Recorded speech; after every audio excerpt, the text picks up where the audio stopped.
HSC পরীক্ষার্থী আনিসা বৃহস্পতিবার শুরু হওয়া প্রথম পরীক্ষায় দেরি করে পরীক্ষা কেন্দ্রে আসলে শিক্ষকরা তাকে পরীক্ষার হলে প্রবেশ করতে দেননি।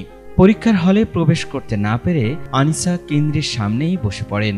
পরীক্ষা দিতে না পারায় আনিসার এমন অশ্রু ভেজা চোখ দেখে ব্যথিত হয় সারা দেশের মানুষ। আনিসাকে পরীক্ষা দেওয়ার সুযোগ দেয়া হোক এমন মন্তব্য করে অনেকেই সামাজিক যোগাযোগ মাধ্যমে পোস্ট করেন। সেই পোস্টে আনিসার পরীক্ষার হলে আসতে দেরি হওয়ার কারণ জানার পর নেটিজেনরা আরও বেশি ব্যথিত হন। জানা যায়, এইচএসসি পরীক্ষার্থী আনিসার বাবা বেঁচে নেই। পরীক্ষার দিন মা মেজর স্ট্রোক করেন, আর পরিবারের কেউ না থাকায় আনিসা নিজেই তার মাকে হাসপাতালে নিয়ে যান।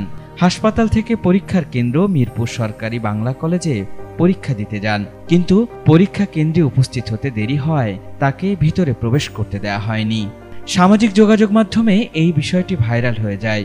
এটি সাধারণ মানুষ থেকে প্রধান উপদেষ্টার নজরেও চলে আসে।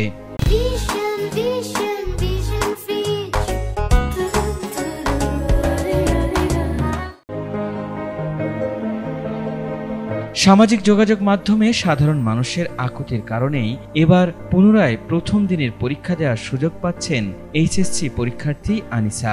এ বিষয়ে শিক্ষা উপদেষ্টা সিআর আবরার বলেছেন, বাংলা কলেজ কেন্দ্রে এইচএসসি পরীক্ষা দিতে না পারা ওই শিক্ষার্থীর বিষয়টি কর্তৃপক্ষের নজরে এসেছে। মানবিক বিবেচনায় ওই শিক্ষার্থীর বিষয়টি গুরুত্বের সাথে দেখা হচ্ছে। বাংলা প্রথম পত্রের পরীক্ষা নেওয়ার বিষয়টি পাবলিক পরীক্ষা গ্রহণ সংক্রান্ত আইন ও বিধির আলোকে সমাধানের চেষ্টা করা হচ্ছে। তার এই দুঃসময়ে আমরাও সমব্যথী। ওই পরীক্ষার্থীকে উদ্বিগ্ন না হওয়ার অনুরোধ জানাচ্ছি। শিক্ষা উপদেষ্টা সিআর আবরারের এমন বার্তার পরই আশার আলো দেখছেন আনিসা।